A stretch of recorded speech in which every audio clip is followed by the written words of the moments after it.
La parole est maintenant à Madame Sabine Rubin. Merci, Monsieur le Président.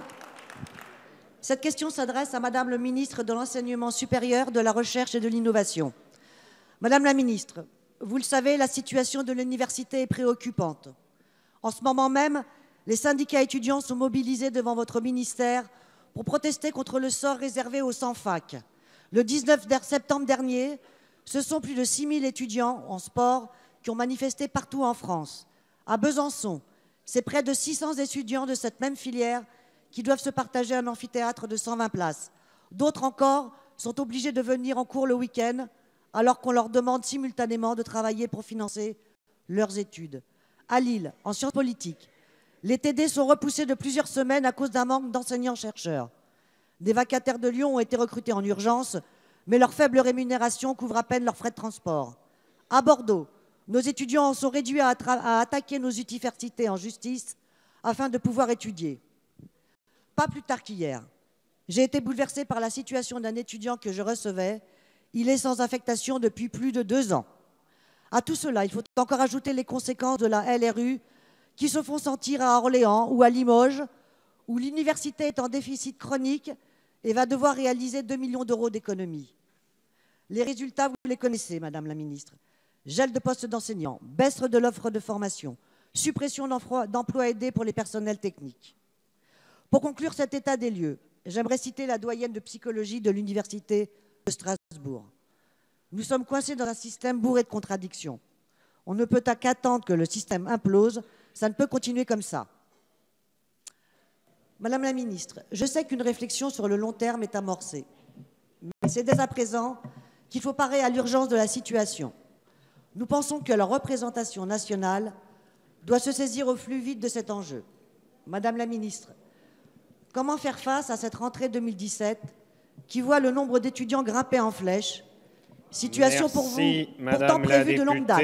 La parole est à Madame Frédérique Vidal, ministre de l'Enseignement supérieur et de la Recherche. Monsieur le Président, Mesdames et Messieurs les députés, Madame la députée Rubin, vous avez raison de le signaler, la préparation de la rentrée universitaire 2017 a occupé pendant tout l'été nombre de présidents d'universités, de recteurs et de personnels. Et je tiens à les remercier aujourd'hui publiquement pour les efforts qu'ils ont accomplis. Aujourd'hui et depuis le début de la semaine, nous terminons les derniers appariements entre les étudiants qui n'ont pas trouvé d'affectation et les places libres. Car oui, il reste aujourd'hui 117 000 places libres dans l'enseignement supérieur, dans les licences universitaires, 9 200 places en BTS et 2 500 places en classe préparatoire.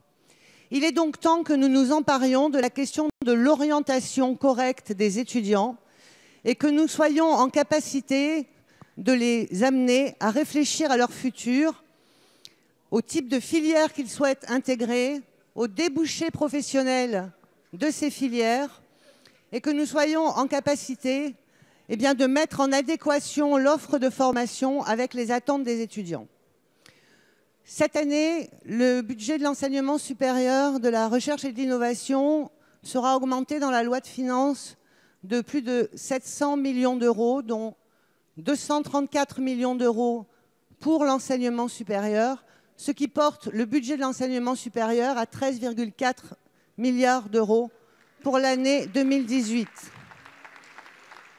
Pour accompagner la démographie, les 100 millions d'euros qui avaient été mis dans les universités en 2017 ont été basés et maintenus en 2018.